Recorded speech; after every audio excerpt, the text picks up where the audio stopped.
Buenos días, estimados estudiantes. Acá les traigo una presentación con el audio, como les había prometido. Esta presentación es la misma que se dejó en material de clase el día jueves pasado y ahora está en su versión con audio para que puedan estudiar y complementar lo que vimos en nuestras reuniones virtuales. Esta presentación tiene como nombre Liberalismo y su importancia en América y Europa, por su profesora María Belén García. A esta presentación le he dado el subtítulo de repaso y retroalimentación de contenidos, ya que ha sido el contenido que hemos estado revisando desde nuestra habilitación en Classroom. Por lo tanto, llevamos cerca de 2 meses más o menos revisando estos contenidos, dejando material dispuesto, dejando actividades. Sin embargo, también he podido notar que no hemos logrado interiorizar las ideas principales, por lo tanto, esta presentación es un repaso y ojalá que pueda servir para motivarlos a utilizar y revisar el material disponible desde ese momento también. En esta presentación vas a poder revisar 2 elementos que son parte de los objetivos que nosotros tenemos que trabajar.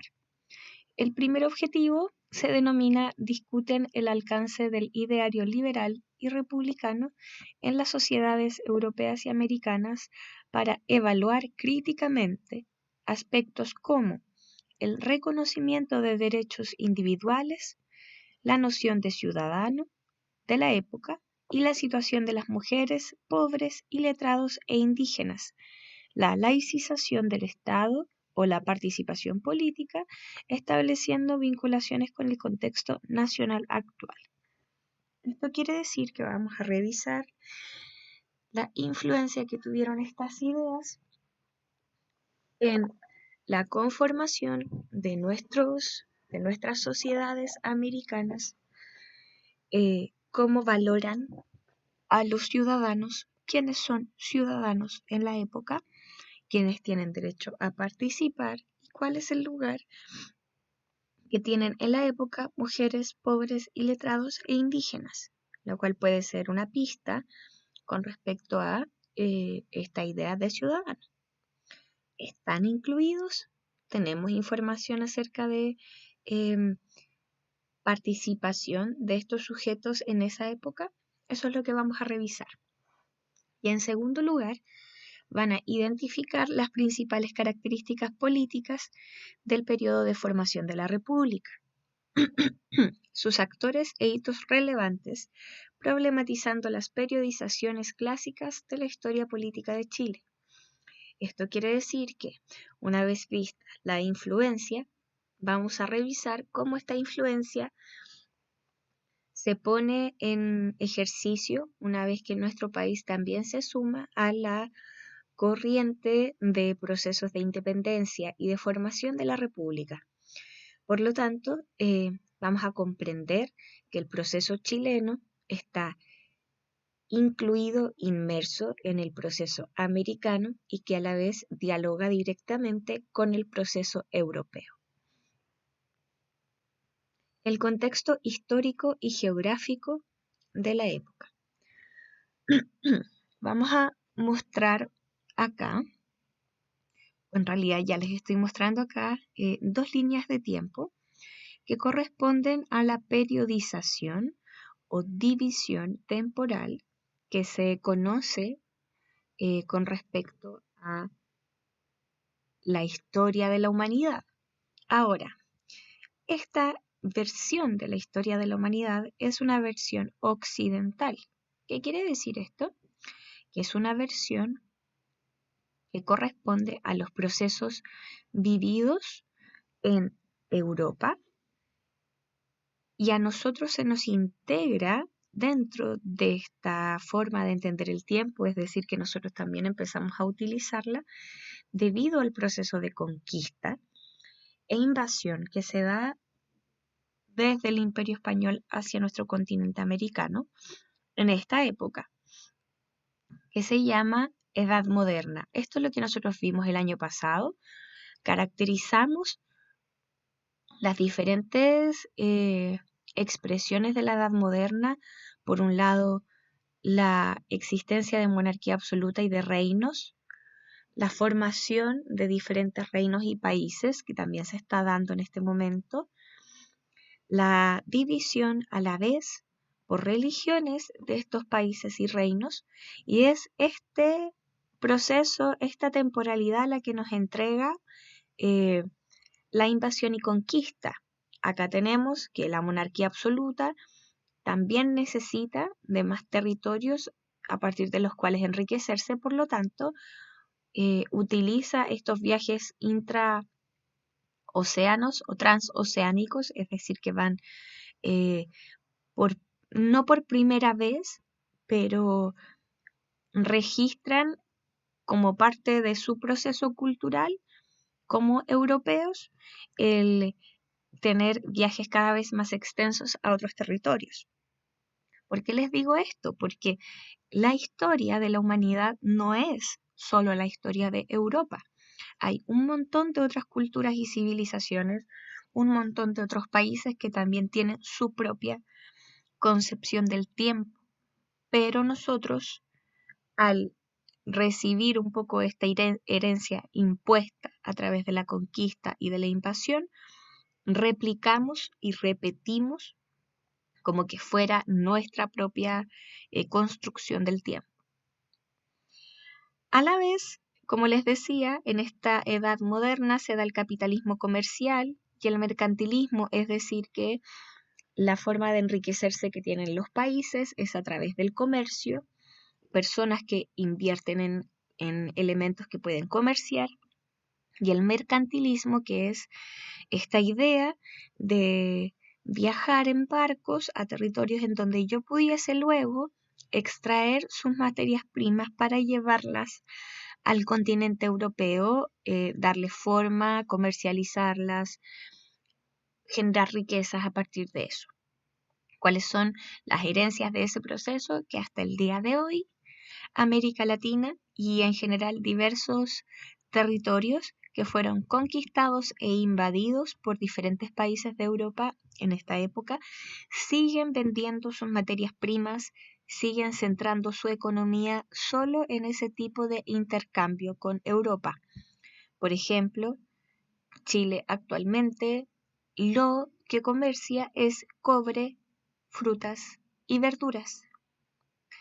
En los inicios de nuestro comercio con otros países, Chile vendía trigo, agricultura, al igual que las frutas y verduras de hoy, plata y luego salitre, que son minerales, al igual que el cobre. Por lo tanto, en 200, 300 años de vida republicana o de vida moderna, tenemos exactamente la misma dinámica de comercio que en esa época. Estas son las desventajas y los peligros de habernos quedado como los hermanos menores de Europa al haber vivido este proceso de conquista e invasión. Ahora, ¿dónde nos encontramos para esta sesión? En la edad contemporánea, que es la continuación de esa edad moderna. En la edad contemporánea vemos que los principales procesos políticos que se viven son el desafío a la monarquía absoluta, al poder absoluto de los reyes. Y aparecen diferentes alternativas en donde este poder de los reyes empieza a ser desafiado, cuestionado, criticado. En primer lugar, la monarquía constitucional, que es cuando los reyes aceptan tener una constitución o un conjunto de leyes. Tenemos el despotismo ilustrado, que es esta idea de superioridad a partir del conocimiento, es decir, que quien sabe más es superior. Aparece la república, que es este sistema de gobierno en donde hay 3 poderes del Estado que se regulan mutuamente. Y tenemos el liberalismo político como principal conjunto de ideas, ya que es parte de las influencias que se discuten, a pesar de que ya hayan influenciado formas de gobierno como las que les acabo de leer. La edad moderna, la edad contemporánea se denomina contemporánea porque quiere decir que es una época similar a la que tú estás viviendo en tiempo presente. Su duración se determina con un origen. Ese origen sería la Revolución Francesa, como el primer hito o evento en donde un grupo de personas se manifiesta en contra del poder del rey. Como esta época se trata o sus características se marcan a partir del desafío de la autoridad del rey, se determinó más que se determinó, se acuerda un inicio entendiendo la Revolución Francesa como el primer evento que tiene estas características. Y vemos acá abajo que la evolución económica de la humanidad, porque esta línea de tiempo es así de arbitraria, ¿cierto? Nos comenta que la edad contemporánea comparte el mismo hito de la Revolución Francesa y su expresión económica sería el capitalismo industrial, en donde los países ya están empezando a desarrollar fábricas e industrias, y el liberalismo económico, en donde la libertad del individuo para elegir es la máxima preocupación y el elemento que más uno debiese proteger según esta ideología. Nuestro derecho a elegir lo que comprar, lo que consumir. Y vamos a reflexionar acerca de sus verdaderos alcances. Si yo les retrato el contexto histórico y geográfico, tenemos que el antecedente o la época previa a esta edad contemporánea es la edad moderna y su inicio se da entre el descubrimiento de América y la Revolución Francesa. Este régimen también se le llama de monarquía absoluta o antiguo régimen, llamado así por quienes lo querían dejar atrás. En esta fotografía está Luis XVI, el denominado Rey Sol, autodenominado Rey Sol, ya que él quería ser una figura tan absoluta e imponente como el astro rey, que es el Sol, alrededor del cual van girando todos los otros planetas y que retrata un poco a través de esta metáfora cuál es la actitud que tenían estos reyes absolutos. En la reunión del jueves pasado, a los que estuvieron presentes les pedí que me comentaran qué veían en esta imagen. Si bien está un poco pixeleada, podemos notar por sus ropajes, por cómo se caracteriza a estas personas que son una familia real. Es probable que todos estos miembros de la realeza tuvieran un lugar de poder en esta estructura, que si estos son hijos, fueran a ser herederos de ese rey y de esa reina, y así el poder se mantendría dentro de la misma familia, generación tras generación. También revisamos cuáles eran los grupos en los que se dividía la sociedad y que van a motivar la reflexión acerca de las injusticias que se estaban experimentando en ese momento. Vemos que en color café están los 3 primeros grupos privilegiados en la cima de esta pirámide, y vemos que en color verde están los 3 grupos no privilegiados que se encuentran en la base de esta pirámide. El que se ocupe una pirámide para representar esto tampoco es casualidad. Estos 3 grupos son los que sostienen con su trabajo la riqueza y los privilegios de los 3 grupos de arriba. Un rey no puede tener un trono forjado con la cantidad de detalles que tiene, corona, ropajes, si no hay artesanos o grupos medios que empiecen a trabajar para ese tipo eh, de lujos y características, por poner un ejemplo. En la cima de esta pirámide se encuentra la realeza.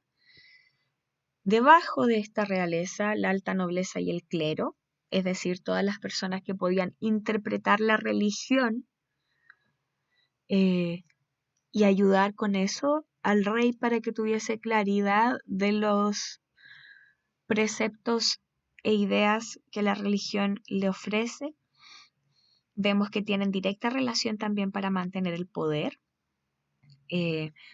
Por ejemplo, conocimos el caso de Enrique VIII, el rey de Inglaterra, que ante la negativa de la Iglesia Católica de entregarle el divorcio para que él se pudiera casar con otra persona, decide crear su propia religión anglicana, que existe hasta el día de hoy, de la cual él era el jefe máximo o el papa, para luego darse a sí mismo el permiso de poder casarse.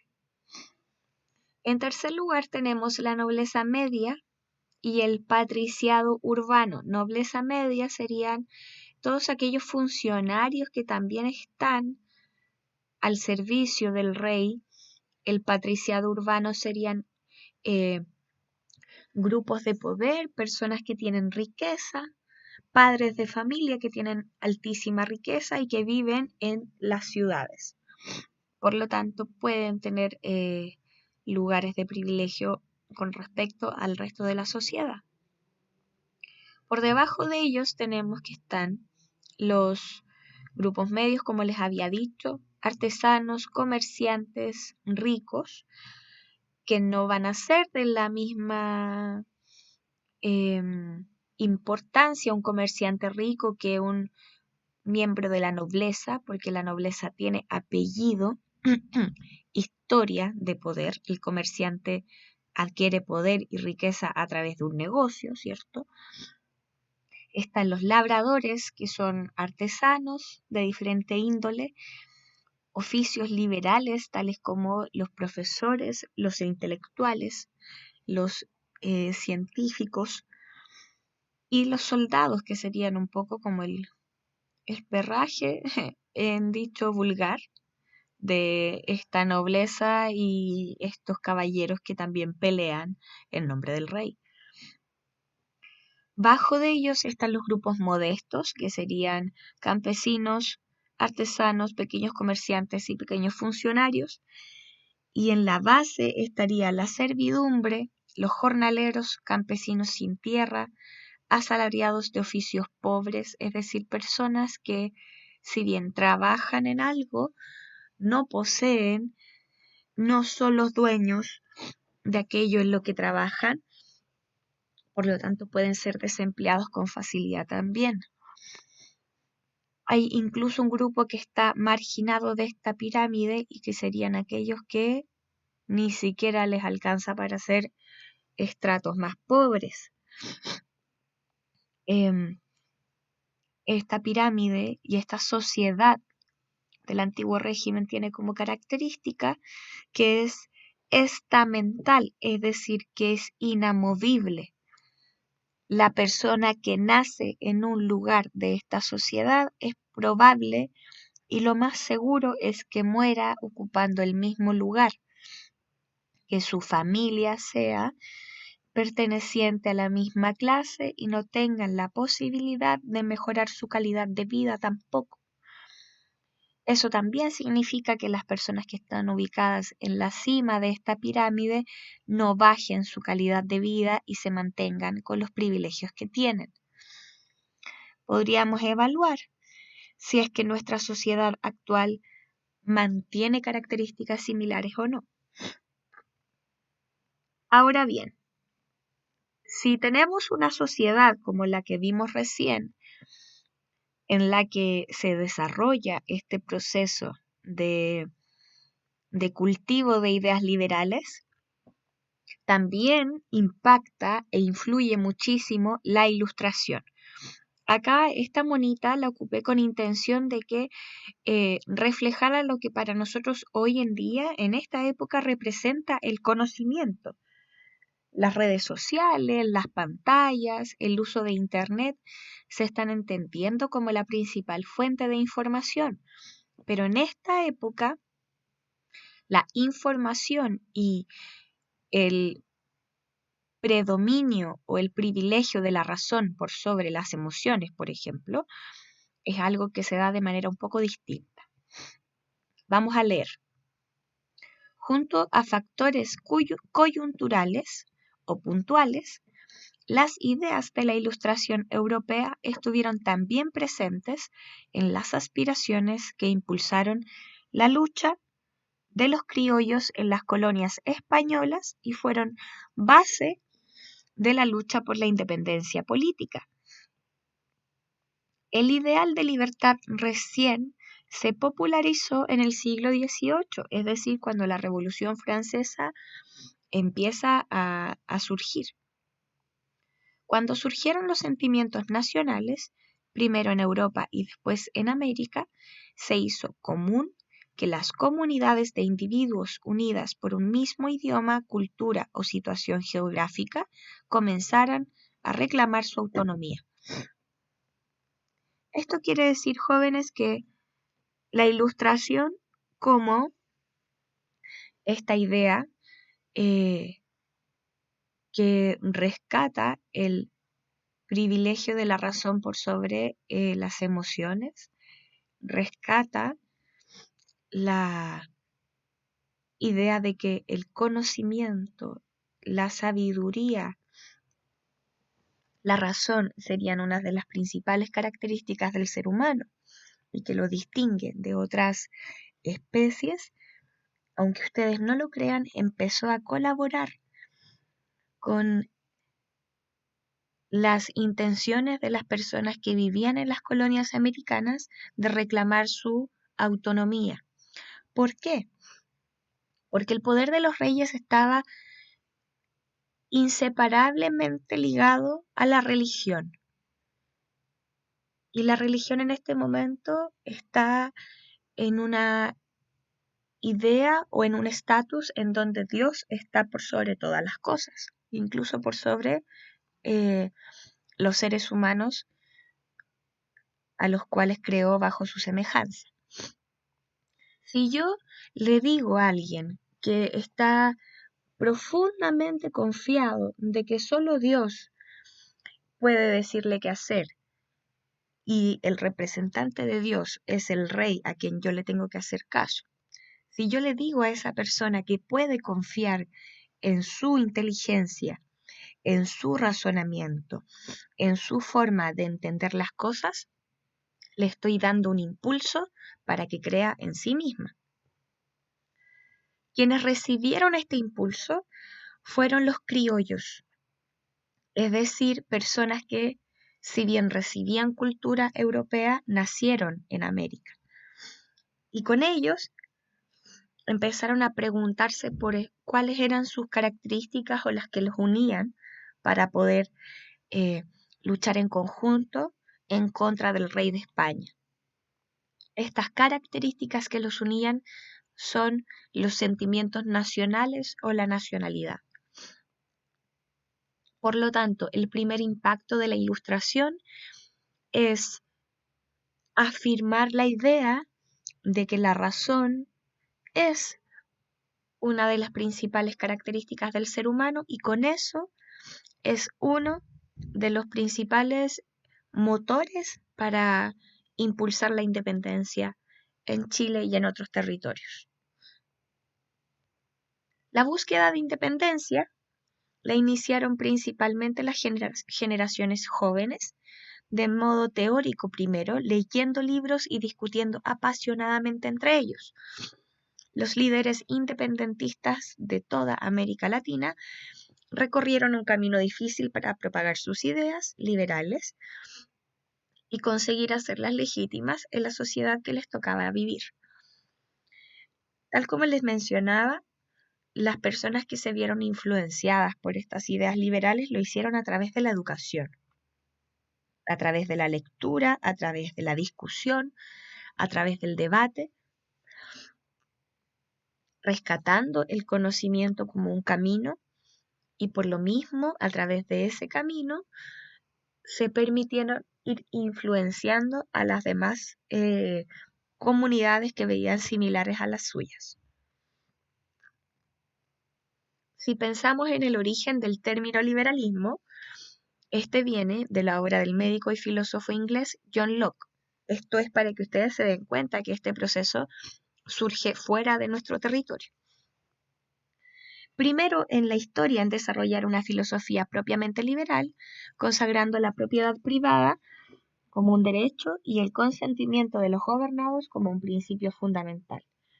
La propiedad privada como el principal elemento del liberalismo económico y el consentimiento de los gobernados como el principal elemento del liberalismo político. Esa primera doctrina se le conoce como liberalismo clásico, para distinguirlo de las corrientes que vinieron después. Las principales características del liberalismo o rasgos esenciales que no debemos olvidar. Es una ideología política del siglo XIX basada en las ideas ilustradas.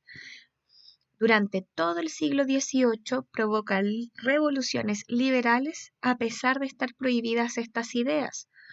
No pensemos que la Ilustración contó con todo el permiso y toda la libertad para existir.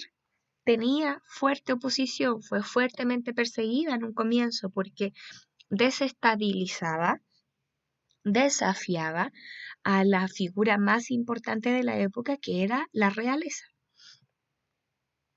Sus principales ideas políticas tienen que ver con la igualdad. Quieren acabar con los privilegios y los estamentos para que todas las personas puedan expresar su opinión. Y, en segundo lugar, la soberanía nacional. Aquí entra en importancia la nacionalidad. ¿Por qué? El poder lo tiene el pueblo. ¿Y quién es el pueblo? El pueblo es la nación o las personas que nacieron en un territorio y que tienen características culturales afines. Por ejemplo, hoy en día, nuestro territorio de Chile tiene una larga extensión y podríamos decir que podría tener más de una nación si es que comparáramos la cultura del norte con la del centro y la del centro con la del sur. Si nos vamos o nos apegamos a esa definición de nacionalidad, habría más de una nación en este territorio. Sin embargo, los procesos de independencia se caracterizan por rescatar a una sola nación, que sería un solo pueblo y al cual queremos darle derechos. Perdón, chiquillos, que estoy con un poquito de alergia. Ya. ¿Cuáles serían los sujetos que podrían beneficiarse de esta situación de igualdad y soberanía nacional? El tercer estamento. ¿Quién es el tercer estamento o el tercer estado? Todos los que no son nobles o clero.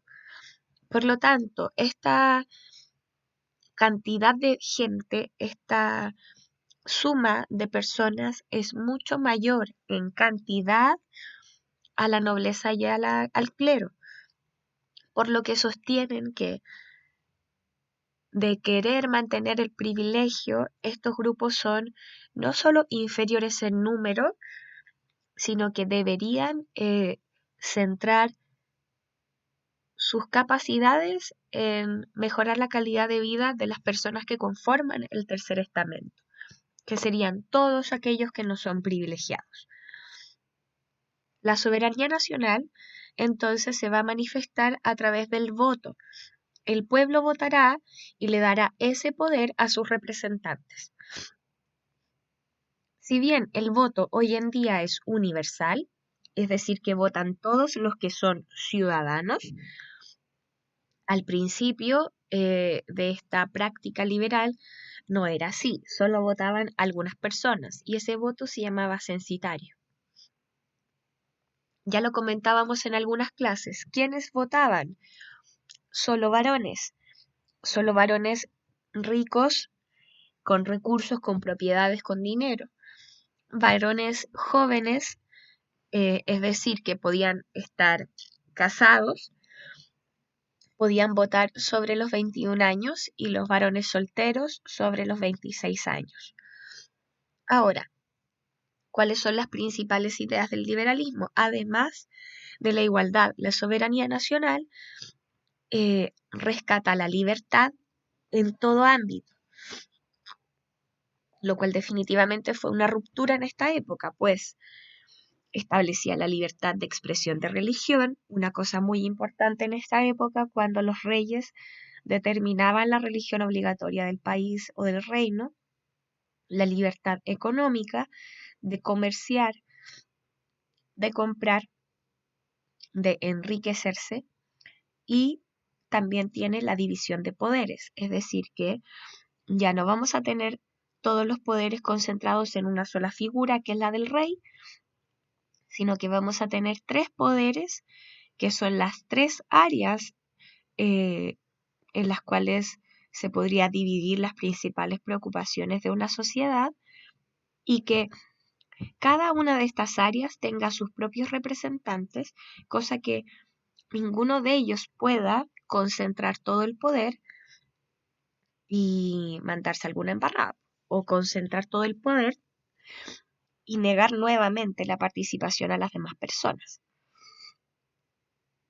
Ahora, este liberalismo también dice que no hay que confiar en exceso en la gente, es decir, que la gente necesita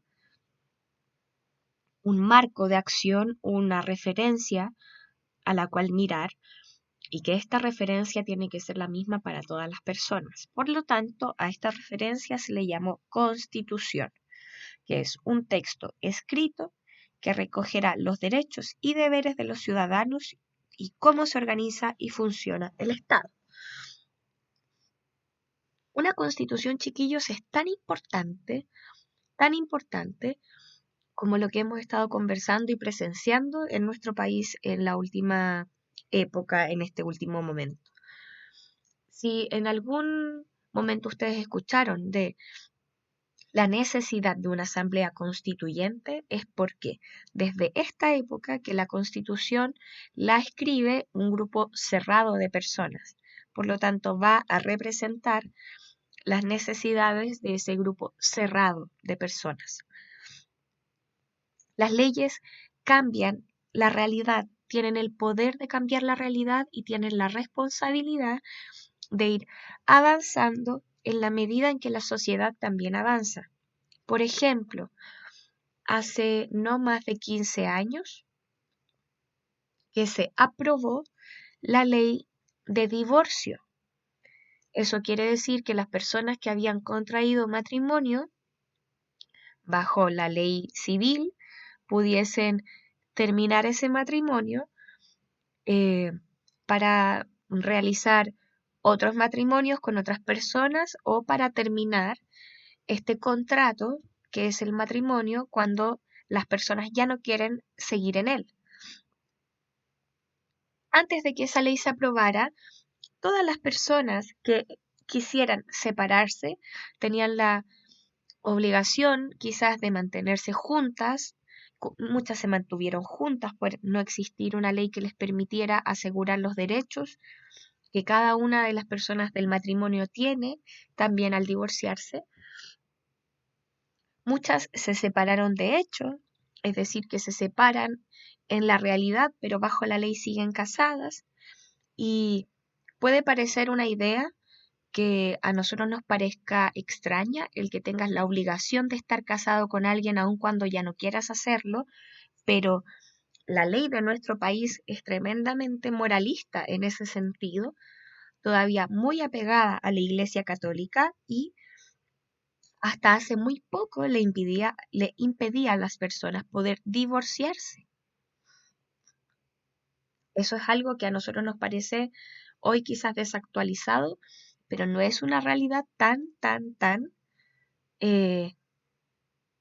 antigua o una realidad que en el fondo nosotros podamos decir que nuestro país ha experimentado hace mucho tiempo. Es algo más bien reciente y puede tener incluso un poquito más que su edad o menos que la edad que ustedes tienen actualmente.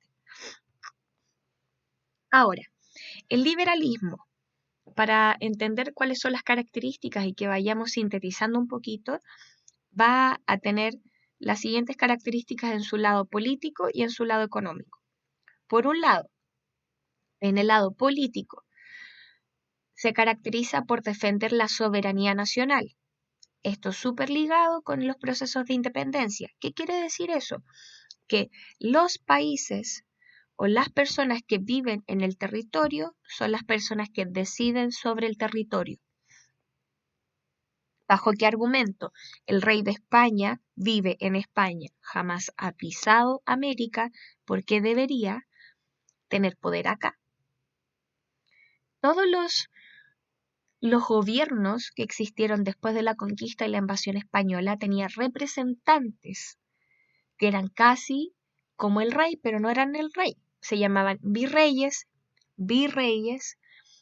gobernadores o representantes. Pero la idea que empezaron a cuestionar estos criollos al darse cuenta que su capacidad de razonamiento también servía y también les permitía distinguir lo que ocurre, les permitió llegar a esa conclusión. Oye, nosotros vivimos acá, nosotros deberíamos poder decidir. También establece que los derechos individuales son inalienables. ¿Qué quiere decir eso? Que no se pueden renunciar, que tú no le deberías poder quitar sus derechos individuales a las personas. Los derechos individuales vendrían con las personas del momento de su nacimiento. Y aunque uno dijera, yo quiero renunciar a mis derechos individuales, no podrías hacerlo por ser persona. Por lo tanto, es una garantía dentro de esta forma de pensamiento que tú puedas conservar y mantener y tener el derecho de resguardar y cuidar tus derechos individuales. Ahora, cada sociedad fue definiendo qué eran derechos individuales para ellos. Luego, establece la división de los poderes del Estado. Como ya les mencionaba, el dividir el Estado en tres poderes: ejecutivo, que es el que gobierna; legislativo, que es el que hace las leyes; y judicial, que es el que establece la justicia. En nuestro país, por ejemplo, ejecutivo, en este momento tenemos en la presidencia a Sebastián Piñera y todo su gabinete.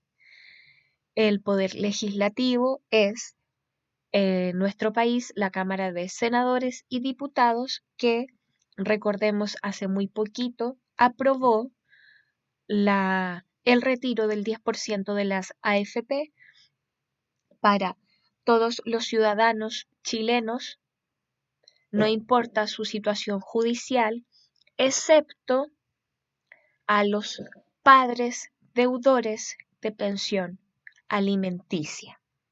Lo cual, si lo pensamos como una retroalimentación de lo que leímos recién, es un resguardo al derecho individual de todos los niños y niñas de nuestro país de tener los recursos necesarios para garantizar su crecimiento. Si hay padres que se han hecho los lesos, digamos, con pagar sus pensiones alimenticias, teniendo los recursos para hacerlo, esta ley exige que se pueda reparar a esos hijos que no reciben el aporte de sus padres a través del retiro de ese porcentaje de la AFP. Por lo tanto, a través del Poder Legislativo se hizo una ley que permite cambiar la realidad de las personas en este contexto de crisis, para ocupar un ejemplo actual. Y por último, el Poder Judicial en nuestro país es el que en primer momento le entrega la libertad a Martín Pradenas Perdón, que estoy con mucha alergia. Martín Pradenas, persona que se comprueba que había cometido agresiones sexuales no solo a Antonia, sino que a por lo menos 4 personas más, incluyendo menores de edad, y la misma justicia chilena, la que después de la presión de diferentes organizaciones y sobre todo ciudadanas, personas que desde sus tribunas, desde su derecho de expresión, exigieron justicia para que Martín Pradenas volviera o tuviera por fin prisión preventiva. ¿Por qué? Porque en el Código Penal está establecido que una agresión de tipo sexual hacia otra persona está condenada con prisión. ¿Cuáles fueron los argumentos para que Martín Pradenas quedara en libertad en un primer momento? Son los que luego se pusieron en discusión y los que se revirtieron para que la justicia finalmente lo dejara en prisión preventiva. Si en el fondo estos poderes no estuvieran divididos y dependieran de una sola persona, sería mucho más difícil el poder tener igualdad, el poder tener libertad. Aunque ya en este contexto, en este país, en esta realidad, sabemos que es dificilísimo tener libertad e igualdad. Seguimos. El derecho al sufragio es el derecho al voto y es uno de los elementos característicos del liberalismo. No hay posibilidad para el liberalismo de ejercer tu opinión o tu participación política si no es a través del voto. La Constitución, que es esta carta o este conjunto de leyes por escrito para que cualquier persona que la quisiera revisar en el momento que fuese, se asegure de que esta ley se cumple según lo que dice. Lo que a nosotros no nos enseñan y lo que nosotros desde el colegio queremos fomentar también es que ustedes tengan conocimiento del impacto de las leyes en nuestra vida. Por eso una constitución es tan importante. Si una constitución establece que todos los niños tienen derecho a recibir educación, como dice Calcetín con Rombosman, y establece que todos los niños y niñas del país desde los 5 años deberían recibir obligatoriamente educación, es tan importante que genera estructuras, que genera preocupación. Por lo tanto, si hoy día vemos que un niño o una niña de 6 años no recibe educación alguna en su casa o en el colegio, la ley y el Estado de Chile deberían preocuparse por eso, porque no está ahí. Como penúltimo elemento tenemos la igualdad legal. Eso quiere decir que una persona del tercer estado, un siervo, un comerciante, un profesor, tienen la misma importancia ante la ley que un político, que un rey, que un comerciante, que un empresario. Esto en la teoría. Esa es nuestra misión, el poder reflexionar acerca de si hoy en día en Chile tenemos o se practica la igualdad ante la ley. Tenemos numerosos casos para poder comprobar, revisar, reflexionar. Y esa puede ser una de las actividades que tengamos para este periodo también. Libertades en pensamiento, expresión, prensa. Hace muy poco vi en las noticias que el ministro de Salud fue a Estación Central a hacer un punto de prensa al medio de una torre de edificios. Una persona desde su balcón, desde su casa, grita algo en referencia al ministro de Salud. Acto seguido, la fuerza policial ingresa al departamento de esta persona y la toma detenida por infringir la cuarentena. Infringir la cuarentena es salir sin permiso temporal de insumos básicos, de visita, de médico, salir sin permiso y a desarrollar alguna actividad y que te sorprenda en el acto la fuerza policial. Pero en este caso, esta persona estaba manifestando su opinión desde su casa, lo cual es tremendamente ilegal, porque además se le toma detenida con la figura de romper la cuarentena, porque si se hubiese puesto el verdadero motivo por el cual se toma detenida a esa persona, sería por gritar opiniones contrarias a la del régimen actual. Una detención arbitraria es una detención en dictadura. Y eso quiero que sepan que es súper importante, chiquillos. Atención a lo que está ocurriendo a nuestro alrededor. Atención. Si ustedes en sus casas han presenciado caceroleos, imagínense cómo sería que a cada persona que por su ventana, que por su patio, está caceroleando, apoyando alguno de las situaciones que hemos estado viviendo últimamente, se les tomará detenidas. Eso es ilegal. Eso es una violación a las libertades de pensamiento, de expresión. También atentos a todos los medios independientes que están cubriendo algún tipo de acción de organización en este contexto de COVID, también se le están tomando detenidos. Eso es un delito contrario a la libertad de prensa.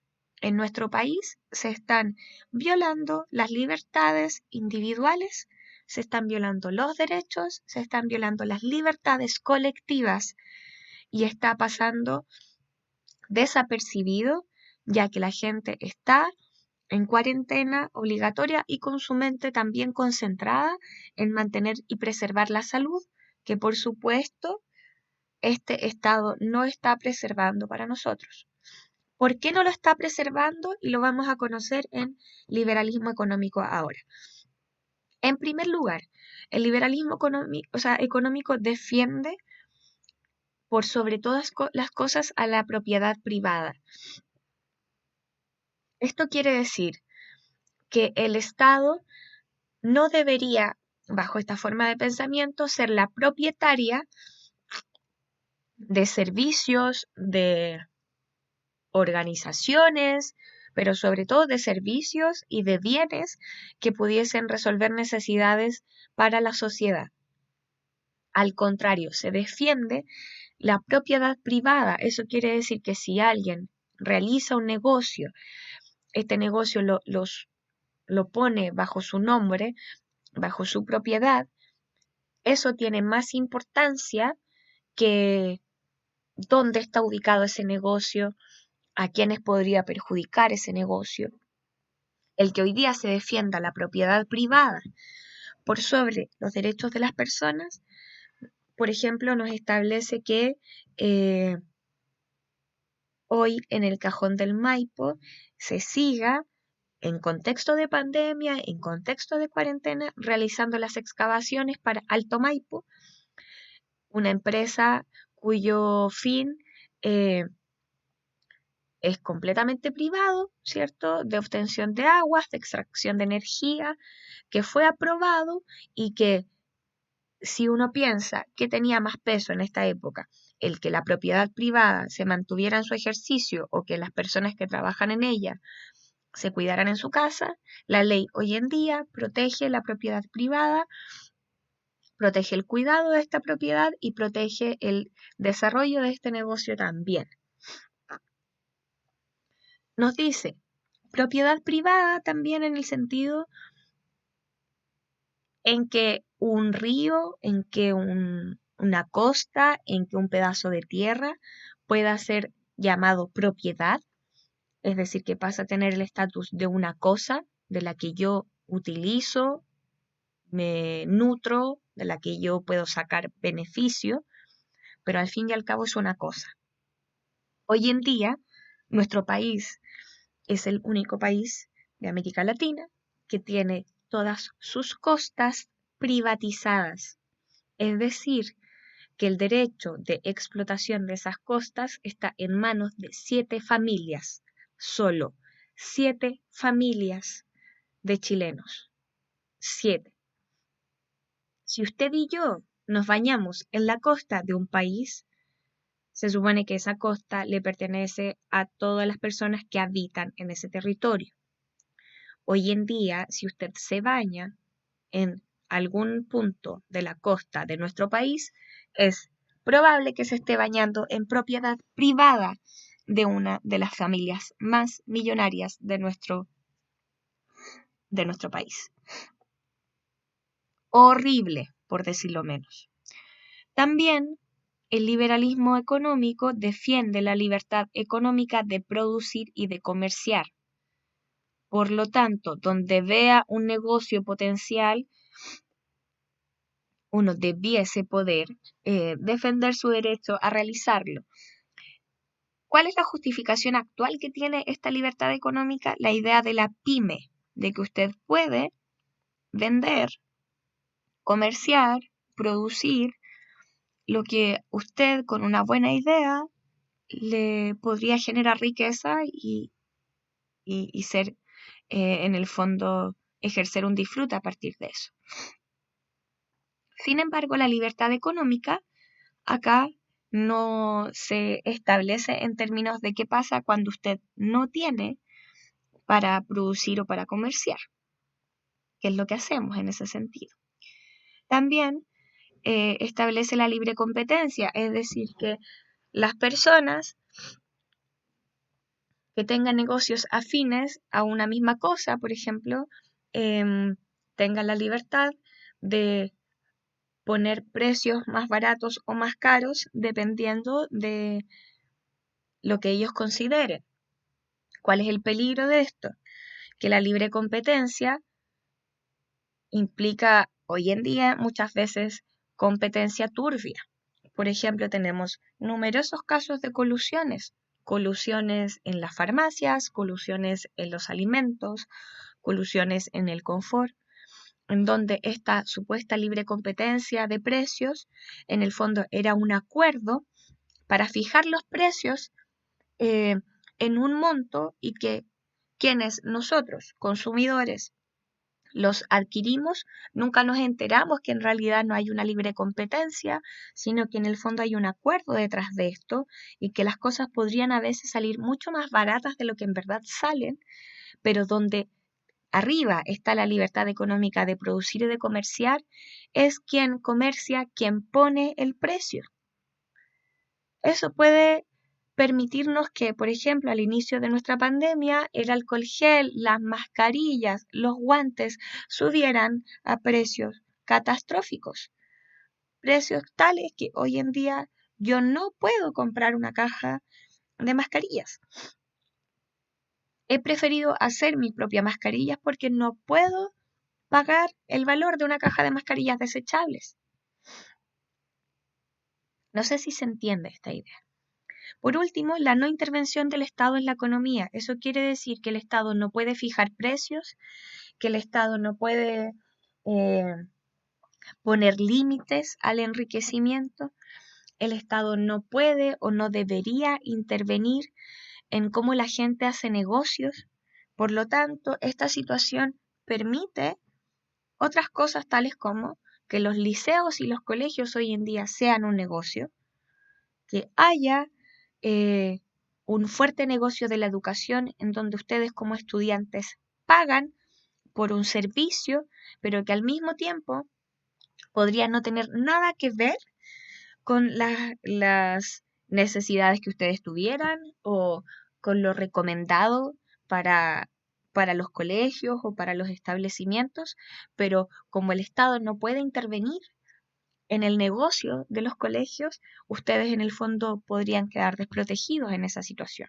No es lo que ocurre en nuestro liceo, pero al mismo tiempo reconozcamos que nuestro liceo es una fundación que depende de un sostenedor que tiene a su propiedad a lo menos 4 colegios, que serían los 4 liceos José Abelardo Núñez, que están ubicados en diferentes puntos de la ciudad. La no intervención del Estado en la economía se fija a través de las leyes. Nuestro país tiene un Estado que no interviene en la economía. Por lo tanto, los precios los fijan las empresas, los servicios los fijan las empresas, los derechos están cubiertos por empresas. Es decir, que nuestro país está liberalizado económicamente, lo que genera que en situaciones de crisis sean los empresarios los que se creen con la potestad de determinar qué es lo que se hace o no se hace. Por ejemplo, la luz hoy día está en una empresa privada. Esta empresa privada determinó que como la gente por encierro se conecta más a internet, le va a subir el valor a la luz entre las 6 y las 9 de la noche, por creer o determinar que ese es el horario punta de uso de la luz. Eso es una barbaridad, un aprovechamiento ante este contexto. Pero como la libertad o el liberalismo económico permitiría esa situación, hoy día no es ilegal que ellos lo hagan, aunque es molesto, aunque afecta a nuestros bolsillos, no es ilegal. ¿Cuáles son las bases sociales de estos ambos elementos? ¿Cuáles son los grupos sociales que necesita o de los cuales se sirvió para poder ir afirmando esta idea? Primero, la burguesía, un grupo de personas que sin ser de la nobleza va adquiriendo poder por su capacidad de generar riqueza a través del comercio. Todos estos grupos de personas que se fueron enriqueciendo a través de negocios que les fueron resultando, van a conformar una nueva clase alta que se va a ir fusionando con la clase alta que existía en la época, pero que también se diferencia de ella. Por ejemplo, yo, María Belén García, me hice millonaria vendiendo pantuflas de gatito. Quiero seguir haciendo mi negocio de pantuflas de gatito. Hoy día tenemos pantuflas de gatito con chispitas, con pelos de colores, tenemos con brillos, con glitter, tenemos de diferentes tallas, colores, tamaños. Pero aunque yo sea la persona más millonaria de la ciudad de Santiago, por ejemplo, por mi negocio de pantuflas de gatito, a mí no me dejan entrar a las reuniones en donde hay personas de la nobleza, personas que tienen apellido y que pertenecen a la clase privilegiada desde hace mucho antes que yo. Mi molestia va a estar en lo siguiente. ¿Por qué si yo tengo el mismo poder, puedo comprar las mismas cosas, ellos me discriminan y no me dejan entrar? El liberalismo político también cuestiona un poco esta idea de que el poder esté concentrado solo en algunas familias. Quienes primero van a tratar de ingresar a eso son las personas que se enriquecen con este comercio.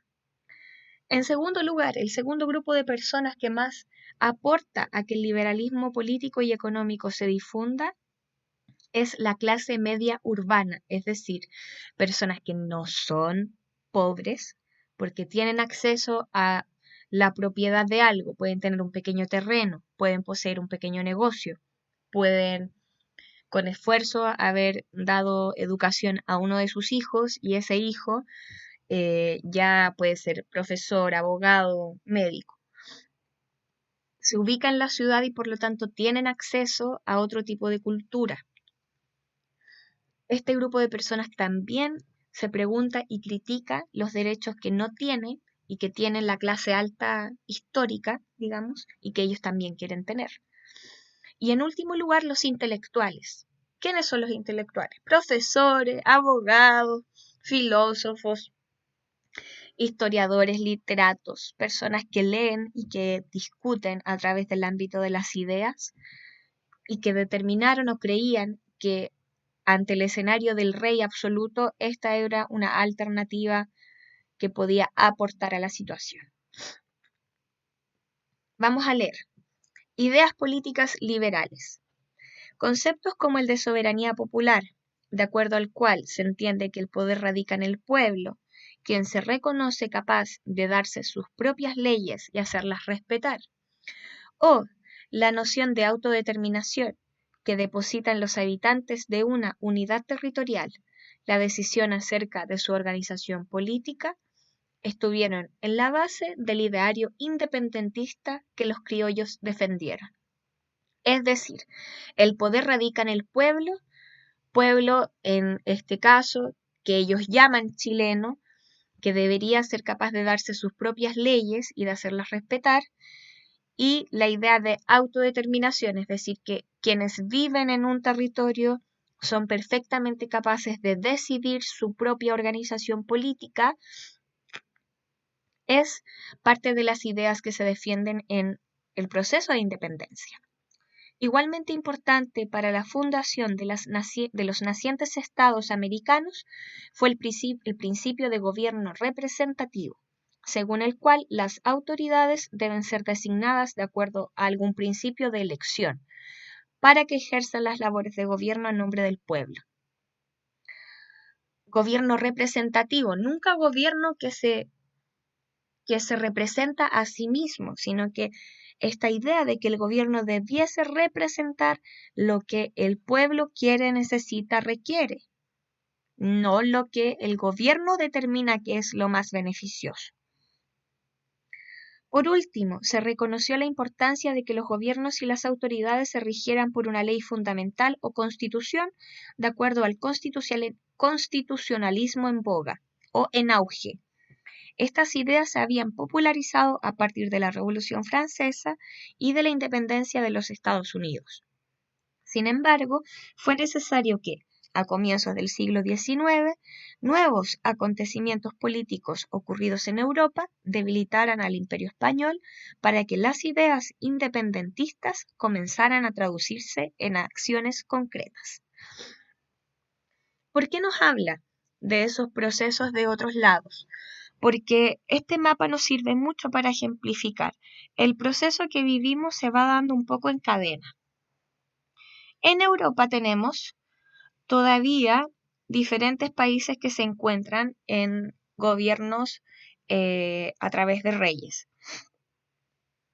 Y el desafío o el cuestionamiento a estos reyes se va dando a través de diferentes revoluciones que también son bastante continuadas en el tiempo. La primera es la Revolución Francesa, que dura 10 años, de 1789 a 1799, que afectó a Francia y a casi toda Europa. Francia fue el primer país que tiene luego monarquía constitucional y pasa después a tener un parlamento con legisladores. Vemos luego que en 1820 tenemos revoluciones en España, en Portugal y en Grecia. La de España, sobre todo, a nosotros nos importa porque es la que le da el marco a las revoluciones de nuestro continente. Las revoluciones de 1830, en donde Francia, Bélgica, Polonia, estados alemanes, estados italianos y Suiza también ven remecido a los reyes absolutos. Y por último, otra vez, las revoluciones de Francia, los estados italianos, alemanes y el imperio austriaco, en donde se ven afectados, ¿cierto?, las bases de lo que sería la monarquía absoluta. Luego de Francia tenemos a la Revolución Americana en el territorio de Estados Unidos, que es el país que hasta este momento tiene más influencia también por el resto del continente. Y a partir de esa temprana revolución de independencia también ellos mismos se creen con el derecho de fomentar y de guiar de cierta forma al resto de los países de América. Situación que hasta el día de hoy se repite y que hasta el día de hoy supone que Estados Unidos interviene activamente a otros gobiernos y a otros países. Por último, vemos que las independencias de Latinoamérica, en todas las colonias españolas, salvo Cuba y Puerto Rico, que son colonias norteamericanas, se independizaron. Este es el ciclo. Europa, Estados Unidos y América. La independencia de América Hispana va a tener diferentes momentos. Todos los países se independizan de manera distinta en diferentes momentos, pero todos relacionados entre sí. Acá tenemos en color azulito con el número las fechas de algunos de los países. Vemos que desde 1810 que se van sucediendo las independencias de, por ejemplo, Argentina, Chile, la Gran Colombia que abarcaba a Venezuela y a Colombia, México, Provincias Unidas de América Central, Perú, entre otros, que en café se conocía lo que era la América Española, es decir, toda la colonia española. En café más oscuro estaban los territorios fronterizos en disputa, aquellos que le importaban tanto al imperio de Brasil portugués como al imperio español. En cuadradito están los lugares en donde se realizaron juntas liberales e independentistas. Está Caracas, Bogotá. Caracas en Venezuela, Bogotá en la actual Colombia, Quito en la actual Ecuador, Asunción en la actual Argentina, o Uruguay parece que es ya, no, Argentina. Buenos Aires en la actual Argentina y Santiago en la actual Chile. En esa estrellita roja están las victorias independentistas, es decir, donde se dieron batallas de independencia y que coinciden con estas ciudades que ya fueron juntas liberales como Bogotá, y Quito, pero también se suma Ayacucho, Chacabuco y Maipú. Tenemos en una línea café las campañas de Bolívar y Sucre, que fueron quienes en un primer momento propusieron esta idea de Latinoamérica unida, un gran territorio que fuera multicultural, pero que paradójicamente no integraba a los indígenas. Y en flechita roja tenemos las campañas de San Martín, que fueron en el fondo estas campañas de personas que fueron más allá de su propia frontera para liberar territorio. En color, ahora tengo otra forma de presentación de este mapa en donde ustedes pueden ver que en el color azul es la primera independencia que le corresponde a Estados Unidos y tenemos en distintos colores que se van sucediendo cuáles fueron las décadas en las que países se van independizando. Sería un buen ejercicio que buscáramos este mismo mapa en un atlas para conocer cuáles son los nombres actuales de los territorios que se fueron independizando y que nos acompañen. Por ejemplo, no es conocido que esta islita que está acá es Haití y fue el segundo país en independizarse y que su independencia es tremendamente clave porque es la primera y la única que se hace a manos de comunidades esclavas. Haití es uno de los lugares en donde más se llevó a esclavos africanos y sus descendientes fueron quienes liberaron e independizaron este territorio en conjunto con los criollos que también habían nacido en ese lugar. Una revolución de independencia esclava, es decir, donde el eslabón más oprimido de la sociedad tomó las riendas y desarrolló ese proceso de liberación. Y acá tenemos un resumen un poco de cuáles fueron las características de los procesos de independencia, o más que de independencia, de los procesos revolucionarios en España, en Europa en general. Como vimos en los mapas anteriores, se fueron dando a través de las décadas, un proceso de largo aliento, y estos procesos revolucionarios van a ser los que impactan luego en América. ¿Por qué? Porque al estar España, al estar Portugal, al estar estados alemanes, al estar Francia preocupados de sus propios estallidos, los criollos o los habitantes de las colonias van a ver la oportunidad para levantar estos procesos al ver debilitados a quienes gobiernan o mandaban, dominaban desde lejos. Vamos a leer. Ideas liberales. Para Chile, al igual que para el resto de los países de América Latina, el proceso de independencia significó el término de una larga relación política con la corona española y el desafío de llevar a la realidad el ideal de un Estado nacional.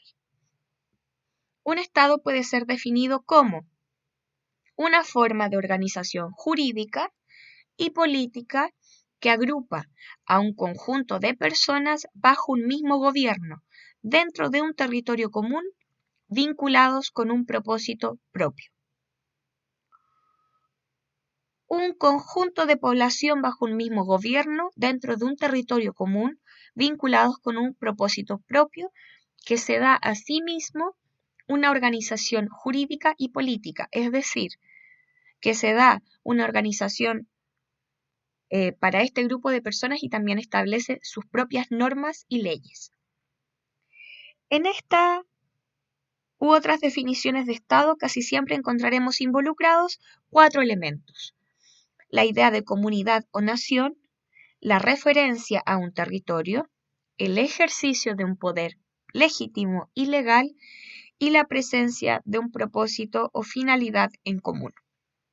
Así, la nación chilena, en las primeras décadas del siglo XIX, vivió el proceso de dotarse de una organización jurídica y política, regida por una constitución política que regularía los deberes y derechos de gobernantes y gobernados. Así, vamos a la creación de una república. En términos de sistema de gobierno, la independencia marcó el paso de un sistema monárquico a uno basado en una organización republicana. La república puede ser definida como una forma de gobierno representativo en el que el poder reside en el pueblo, el cual delega las funciones de gobierno en sus representantes. Eso quiere decir que si me voy atrás y veo que para las ideas liberales un Estado es una comunidad en un territorio que se da a sí mismo poder político y jurídico, el poder político que se da a este grupo de personas puede tomar la forma de una república que delega las decisiones a través de gobernantes o representantes. Ahora, esta república puede tener dos formas. Por un lado, ser federal, que cada pequeña región de una nación pueda gobernarse a sí misma, o puede ser unitaria, es decir, que entregue mayor o menor autonomía a las provincias en relación con la capital. Por ejemplo, Estados Unidos, Brasil, Argentina, México son países federales, con repúblicas federales, en donde cada región es un estado. En algunos lugares de México, de Argentina, de Estados Unidos, el matrimonio entre personas de un mismo sexo o género es legal y en otras regiones es ilegal. En algunos lugares de México, Estados Unidos, Argentina, la adopción homoparental está legalizada, en otros lugares está prohibida. Nuestro país es un país unitario en donde la capital tiene más importancia que el resto de las regiones del país. Y para finalizar, tenemos la siguiente idea. El orden republicano descansa en el adecuado funcionamiento del Estado, a través de los 3 poderes autónomos que lo conforman: el ejecutivo, el legislativo y el judicial. El orden republicano no está siendo cuidado ni mantenido cuando alguno de los poderes pesa más que los otros. En nuestro país, por ejemplo, el poder ejecutivo tiene más peso que el legislativo y el judicial. ¿En qué sentido? El presidente de la República, desde la dictadura militar que vivimos desde 1973 hasta, en teoría, 1990, determina que el presidente de la República puede votar, acelerar leyes, puede proponer leyes con suma urgencia, puede darle la fuerza de una ley a un decreto, puede vetar o impedir, prohibir que una ley salga publicada aun cuando ya haya sido aprobada por el Poder Legislativo.